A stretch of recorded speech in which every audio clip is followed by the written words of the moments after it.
Please join me in warmly welcoming one of Stanford's own, Newark Mayor Cory Booker.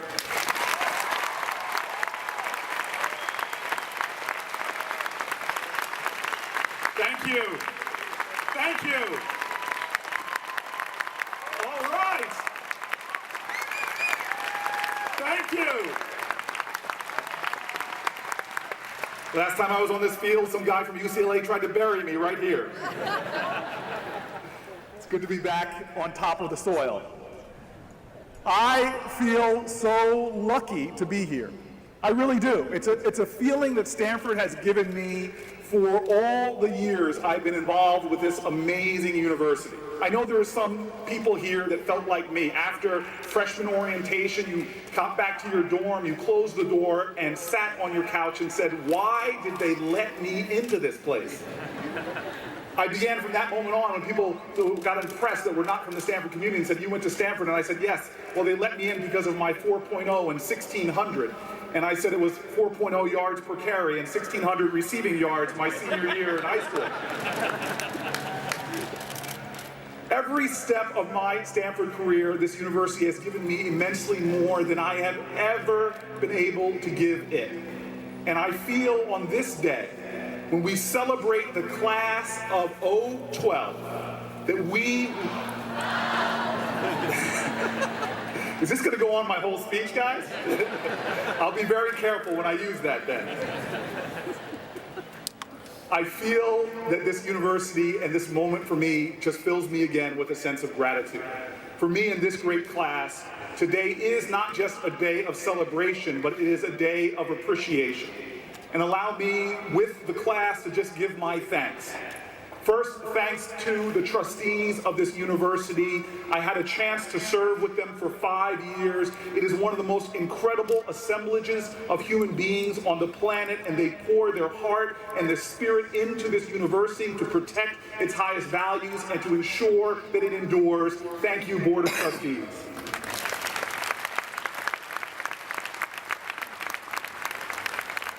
I want to thank the faculty and staff. I have never, ever in my life seen folks that have not just mastered their discipline, not just mastered their academic endeavor, but show to me and other students a level of love, caring, involvement, and spirit that sustains me to this day. My connection to faculty members here at this university has not been severed just by leaving here. Indeed, it's a faculty member every time I've gotten inaugurated as an elected official. It was always my family there, and even a Stanford faculty member, Jody Maxman, who joins me on that stage. Please thank all of the faculty members as well for all that they've done.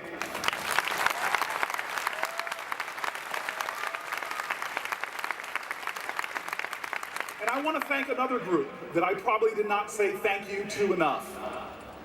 A group that is often first forgotten. Those are the people that really keep this university running. They are the secretaries and the assistants. They are the people that mow the lawns and water the grass. They're the people that clean toilets and bathrooms and windows. They are a part of the Stanford community, and their caring and concern has made this day possible as well. Please thank them.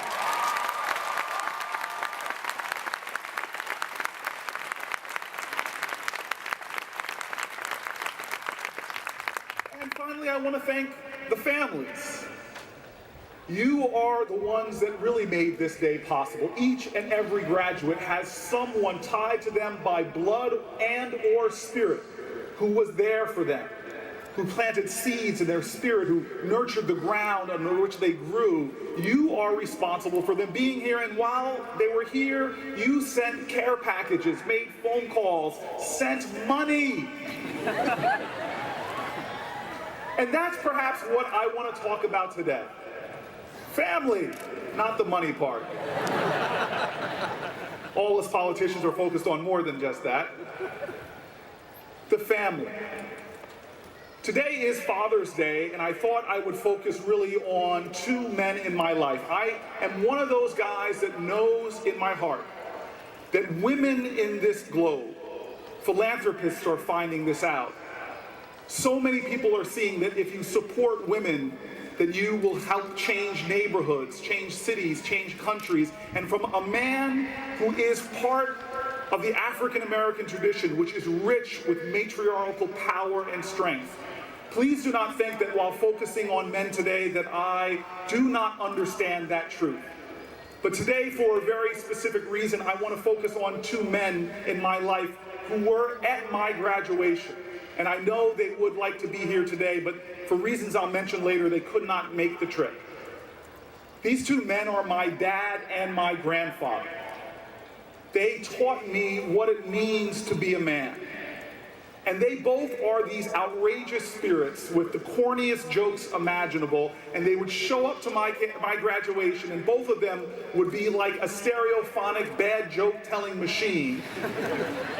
As they would weigh into me, my grandfather, this huge big man, would saddle up to me and say, "You see, boy, the tassel is worth the hassle." Yes, Granddad, yes. And then, of course, he would look through the program and say, "I see that you're not magna cum laude or summa cum laude. You're just thank you, laudie, I'm out of here." My father would not be undone. He too was at every one of my graduations, and his jokes got more painful as the years went on. He and my mom would love to say, they'd look at me and they would whisper to another parent, and they would take the line and say, "You know, behind every successful child is an astonished parent." I really can't believe this. Unbelievable. My father got tired of graduations after a while. He's a guy that went to college and then went to work, and he saw me graduate from Stanford once, graduate from Stanford twice, then go to England and study and get another degree, then go to law school, and finally he said at my last graduation, "Boy, you got more degrees in the month of July, and you ain't hot. Get a job." I want to pick up on these two incredibly corny men and really get to their two specific lessons that they imparted to me on graduation. My dad would touch me almost like he was trying to feel my very spirit. He would look at me and he would say in ways that are eloquent, he would impart to me this truth. He would say to me, "Boy, you need to understand that who you are now, you are the physical manifestation of a conspiracy of love. The people whose names you don't even know, who struggled for you, who fought for you, who sweat for you, who volunteered for you, you are here because of them. Do not forget that." My father said those words on a graduation day, and he knew that I would not forget that, because this was his consistent theme to me all of my life. He wanted me to know where I came from. Now, my father, in his own charismatic way, would always talk about his own journey being one that was a result of a conspiracy of love. And I listened to those stories year after year. By the time I was 40, I would start arguing with him because the scenes would get so much more dramatic with time and change. And I'd be like, "Dad, I can't believe this. You were born a poor boy." He goes, "Poor? I wasn't poor. Shut up, man." I said, "Dad," he goes, "No, I wasn't poor. I was just P.O. I couldn't afford the other two letters. Don't exaggerate my material well-being, son." I have to argue with him and try to convince him that he was not telling the full truth when the weather patterns began to shift over the years from, rainy in the mountains of North Carolina, then the thunderstorm started, then the hail period began, where it went from hail the size of golf balls, then footballs, then soccer balls, then small Cadillacs. This last year I argued with him because he tried to tell me, and I couldn't accept it. I had to be respectful of my dad, but I could not accept it. "There's no way, Dad. You were in the mountains of North Carolina. You could not have had a tsunami in your childhood." But as much as my dad seemed to exaggerate aspects of his childhood over the years, the truth is he was born very poor. He was born to a single mother who could not take care of him. He then was raised by his grandparents, like many children in my community, but then his grandma could not take care of him.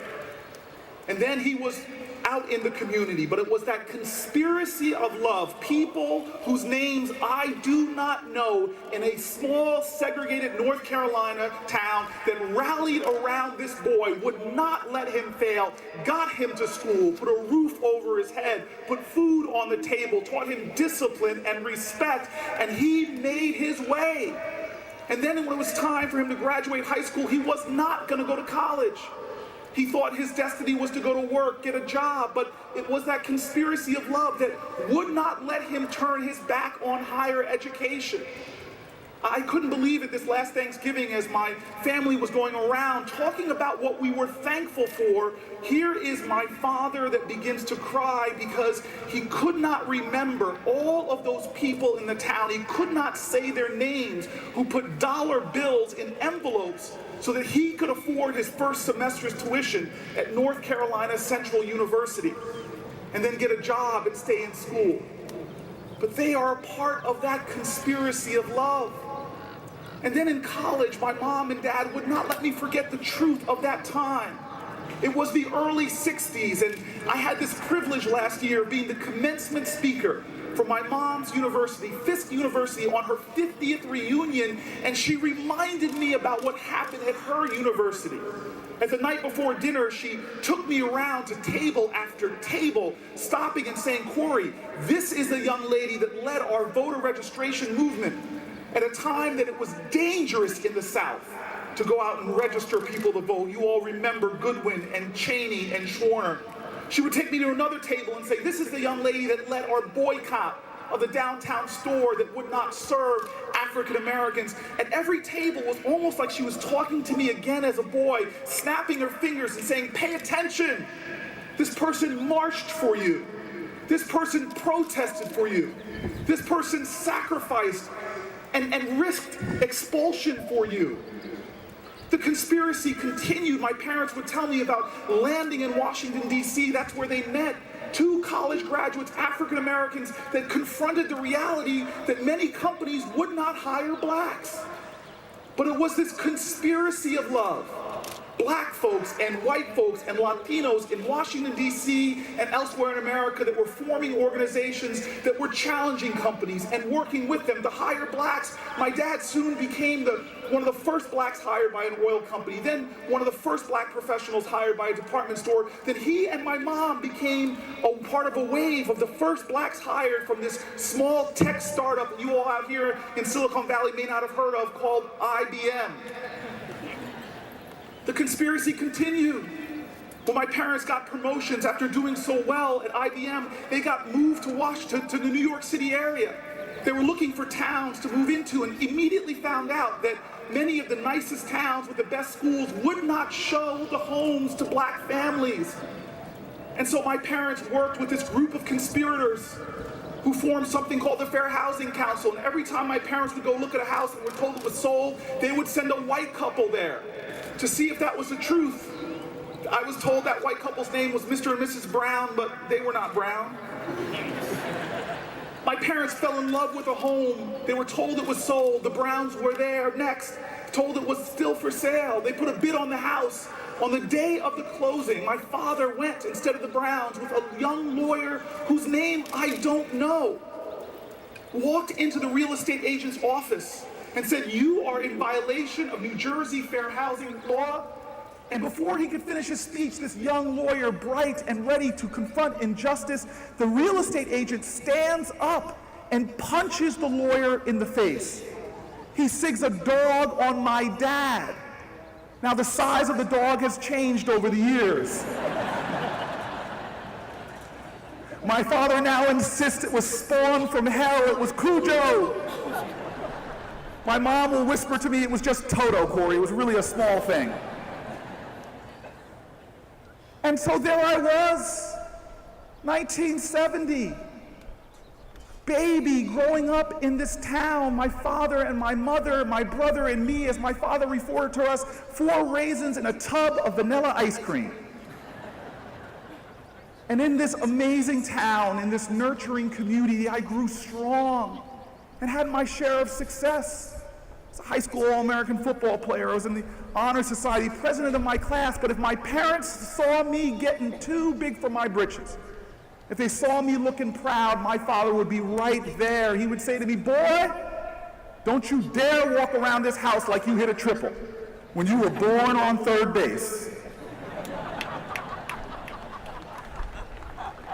He would say to me, "You need to understand something. You drink deeply from wells of freedom and liberty and opportunity that you did not dig. You eat lavishly from banquet tables prepared for you by your ancestors. You sit under the shade of trees that you did not plant or cultivate or care for. You have a choice in life. You can just sit back, getting fat, dumb, and happy, consuming all of the blessings put before you, or it could metabolize inside of you, become fuel to get you into the fight, to make this democracy real, to make it true to its words, that we can be a nation of liberty and justice for all." And so,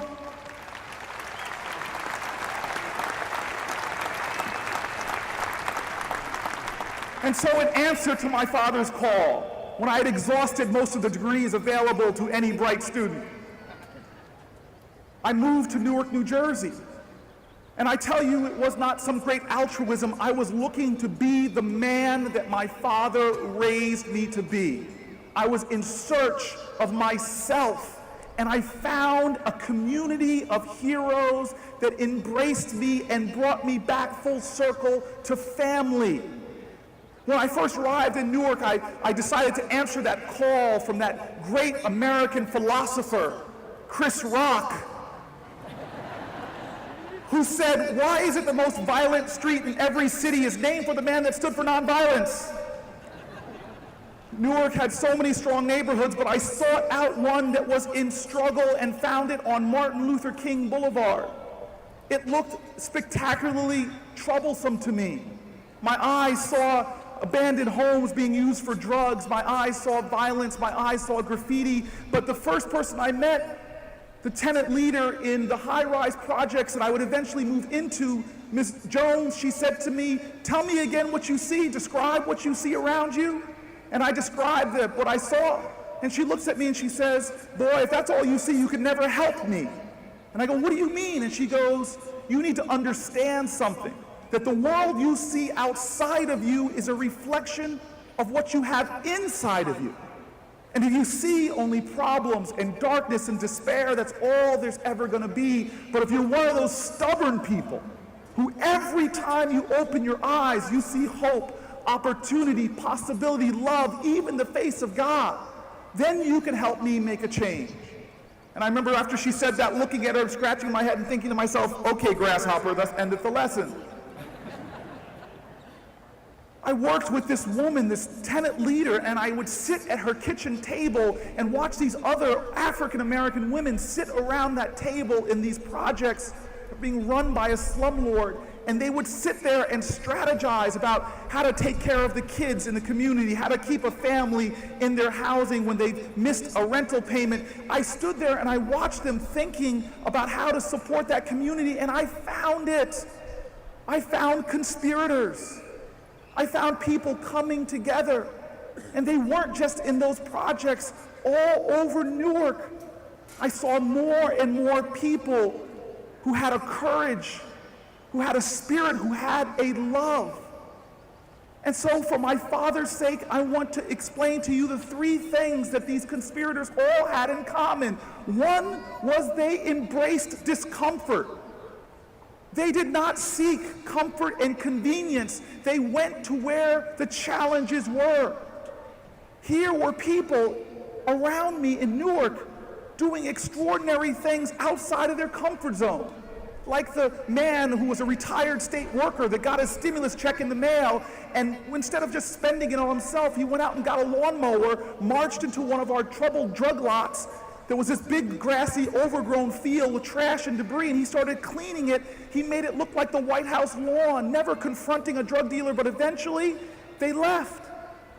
Like the woman who came to me in my office hours, an 80-year-old woman complaining to me about how dirty her street was, and the next day I go out there, and here's this 80-year-old woman outside of her comfort zone, on that street, sweeping the entire block, showing that he who has a heart to help definitely does have a right to complain. It's about the guy I know who was driving to work in Newark and didn't like the graffiti. And instead of just driving by it and accepting what was, like so many of us who just fall into a state of sedentary agitation, when we're upset about what's going on, but we don't get up and do something about it. He stopped at a store and began making a routine out of his commute to work where he would stop and take paint and paint over graffiti. In my city, I see that conspirators know you do not go through life comfortable. Democracy is not a spectator sport. It is a difficult, hard, challenging, full contact, competitive, participatory endeavor. And this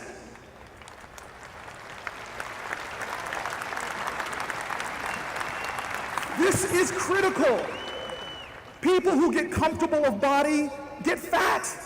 People who get comfortable of mind and intellect get dull. People who get comfortable in their spirit, they miss what they were created for. They were created to magnify the glory of the world, not simply reduce in size and fail to reflect that spirit. I've come to learn in my life to embrace discomfort because it's a precondition to service. I've come to realize to embrace fears because if you can move through fear, you find out that fear is a precondition to discovery. I've learned in my life to embrace frustration because when you get really frustrated, that is a precondition to incredible breakthroughs. Now, the second thing I've seen amongst conspirators is this idea of faithfulness. Mother Teresa was once asked how she judged success. And she said, God didn't call me to be successful, he called me to be faithful. I didn't need to read Mother Teresa, I just simply needed to look at people in my community in Newark. Miss Virginia Jones, that tenant leader, was once telling me a story when I was peppering her with questions about her life. I had lived with her now in those buildings for years, and I never knew that she had a son. She told me about one day somebody knocked on her door, she opened her door, and there was this woman crying who could not speak. She dragged her down to the lobby, and there on the lobby floor was her son, a veteran, who had come back to visit her. There he was on the lobby floor with 3 gunshots, bleeding that lobby floor red. She sat there and she was telling me the story that she fell to her knees, crying in her dead son's chest, and when she finished telling me the story, I looked at her and I said, Miss Jones, I'm sorry, but why do you still live in these buildings where your son was murdered, walking through that lobby every day? And she looked at me almost like she was insulted by the question, but I knew that she and I were 2 people that paid market rent to live in this housing. She had choices of where to go, and she looks at me and she says, why do I still live here? And I said, yes. She goes, why do I live in apartment 5A still? I said, yes. She goes, why am I still the tenant president for over 40 years? And I said, that's electoral longevity. I want you to tell me about that, but yes, why? And she crossed her arms looking at me and she said, because I'm in charge of Homeland Security. Here is a woman that remained faithful. And I want to tell you graduates, of all the lessons of conspirators, this is the hardest one for me personally. To stay faithful in a world that can be so cruel. To stay faithful in a world that justifiably emotes cynicism. I have seen things in my life that have broken me of spirit, have ground me down to the floor. In 2004, in April, I was walking through one of the neighborhoods of my city and I heard gunshots going off. It sounded like cannon fire between the buildings. I raced towards where the gunshots were fired and I saw kids screaming and yelling. I saw one boy falling backwards off of some steps. I went to catch him and I caught him and I looked over his shoulder and I saw the white t-shirt he was wearing filling up with red blood. I laid him down and put my hand on his chest trying to stop the bleeding, but the blood was coming everywhere. I screamed at someone to tell me his name, and they did, and yelled at people to call the ambulance, and I said, screaming his name, "Don't leave us! Don't leave us!" Foamy blood was pouring from his mouth. It was one of the most gruesome things as I sat there trying to stop the blood, but he kept bleeding, and he died right there in front of me. The ambulance came and pushed me away, opened his chest, and I saw the number of bullet holes in him, and I tell you, it was over. I was broken. I was done. I went back to my apartment and tried to scrub the blood of this boy off my hands, but I felt my heart fill up with anger and blackness. All I could think is, what kind of world do we live in, where everybody I know knows who JonBenet Ramsey is or Natalie Holloway, but few people I know can name the name of one black child killed in my city today. What is going on with this world?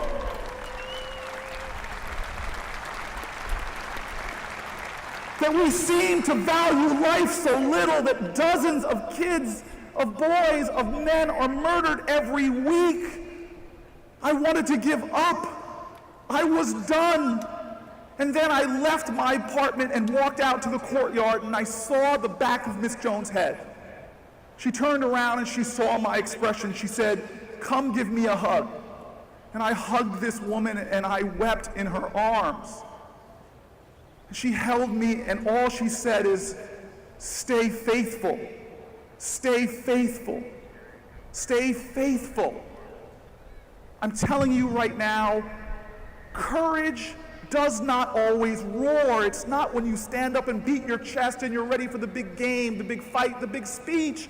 That is not real courage in my book anymore. It's not running into a burning building. Real courage is that when life has beaten you down so low, when you are broken, when you have wounds that you wonder if they can ever heal.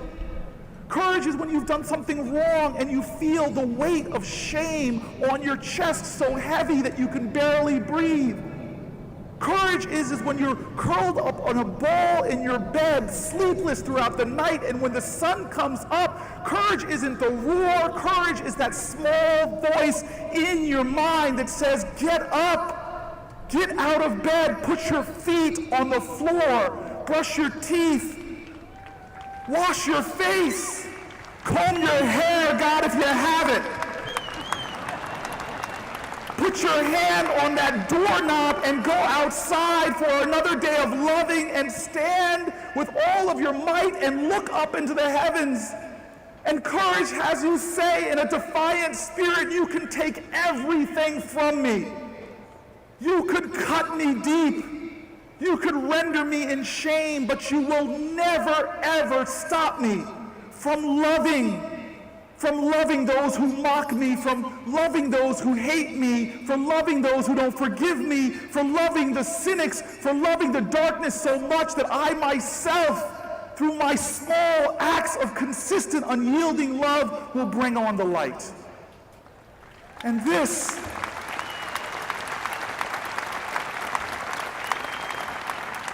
brings me to the final point of conspirators that my dad and my community have shown me, is that conspirators are the ones that show up. They just show up. And what do I mean by that? I mean that we go through life all the time, but we don't always show up. We may be there in body, but we're not there in spirit. And we begin to erode the truth of who we are. We fail to live our authenticity. A great President Lincoln said that everyone is born an original, but sadly most die copies because they don't show up. I've learned that what you think about the world says less about the world than it does about you. And when you show up in this world and have the courage to tell your truth in moments big, but more importantly in moments small, then you are the architect not only of your own destiny, but you're the architect of transformational change. Showing up. Forgive me, I've got just a bad story about that, but I was on my way to Stanford as a freshman, coming back to the farm. And here I got on a plane, and it was packed with people, but somehow God shined his grace upon me, because as they closed the door to the plane, there was 2 seats open next to me, and I thought to myself, look at all these other people. It's such a shame that they have to deal with all that cramped space, but I have this whole seat. God obviously loves me more than them.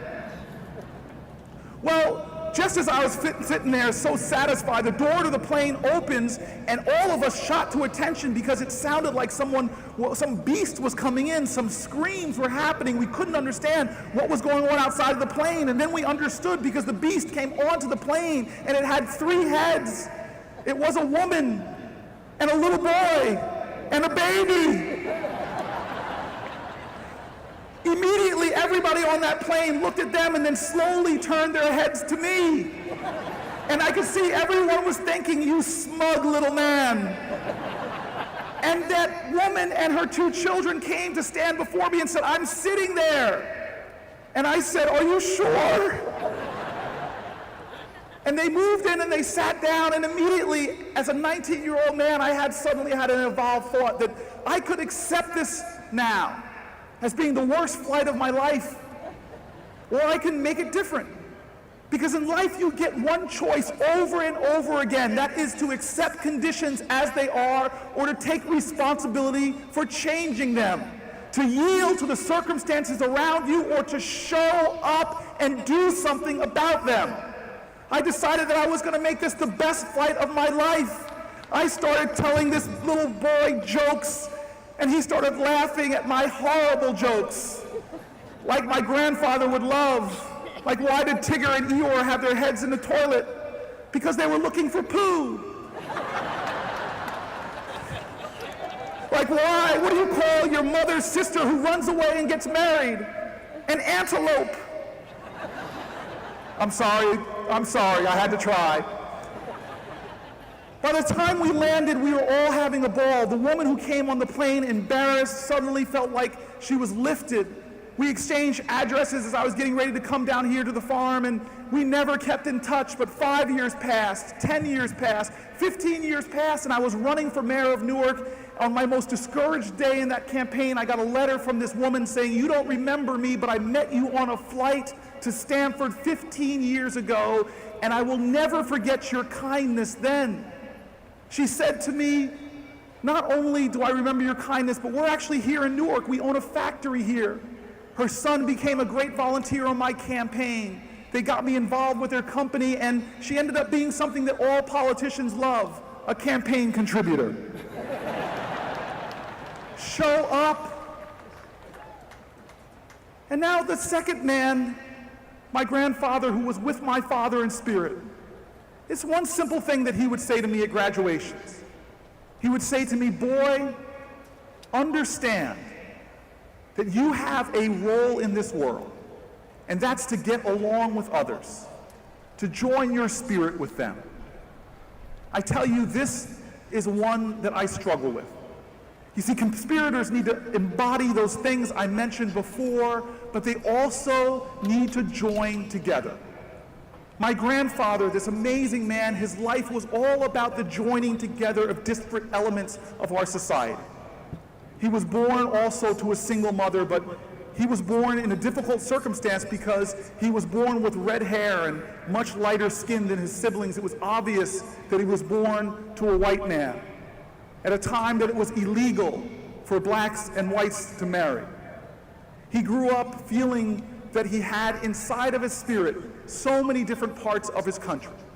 He ended up becoming a person that did everything he could to unite people. He was a union organizer, bringing people together for justice. He was a Democratic activist, working within the party to support FDR. He was an entrepreneur, bringing people together for business endeavor. And he wanted his children and then his grandchildren to understand that what makes this country great is how united it is. He used to load us onto an RV and drive us around the country to show us how great this nation is. He would tell us history of our country, even if he didn't know it. We would ask him questions when we were driving through Arizona. Granddad, why do they call this town Yuma, Arizona? And he would say, well, let me see. That's because when this town was founding, there was a gunfight, and one guy shot the other, and he grabbed his heart and said, Yuma, and then died.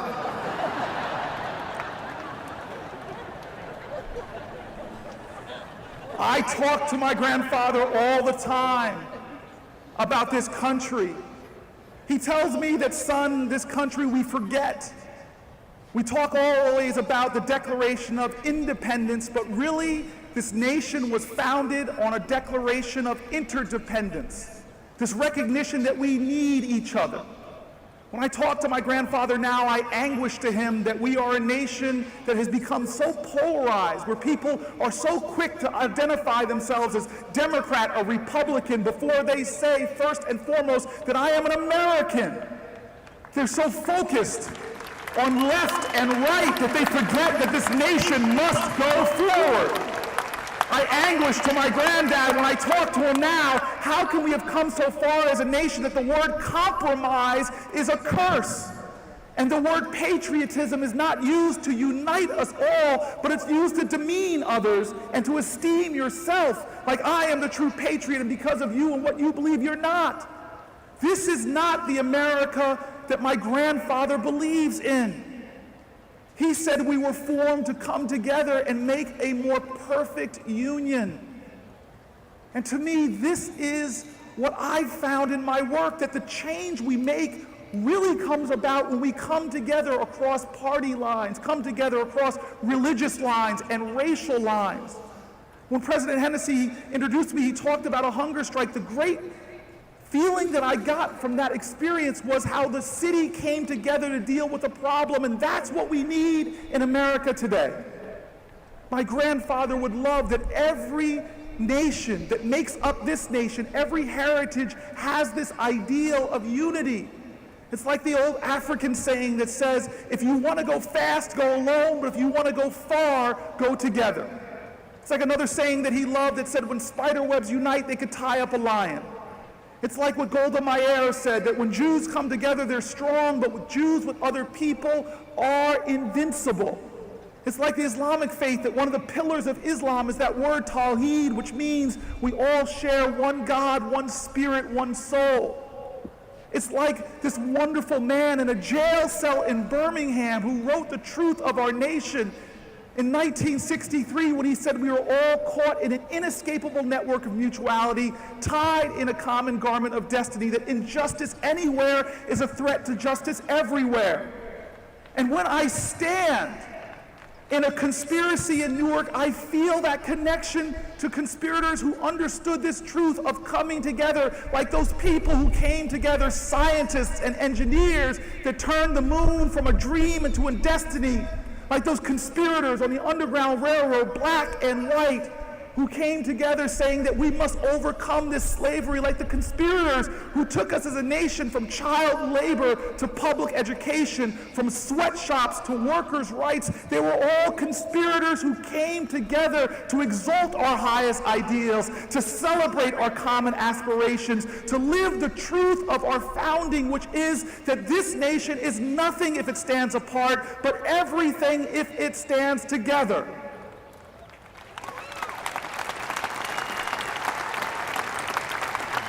That ultimately we must live our hallmark, those three words from a dead language, e pluribus unum.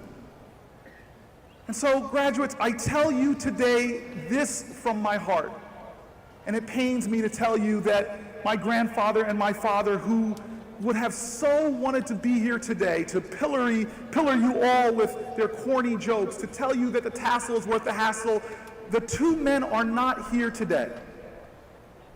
My father is not here because he's at home in Atlanta. I talked to him this morning. He is struggling with Parkinson's in the latter stages of that disease. Oh, what 20 years have brought from my father, the man that was running after me on football fields, to now a man who this terrible disease is stripping of his physical mobility, stripping him of his mental faculties. But when I am with him, I see that this disease can take everything from him.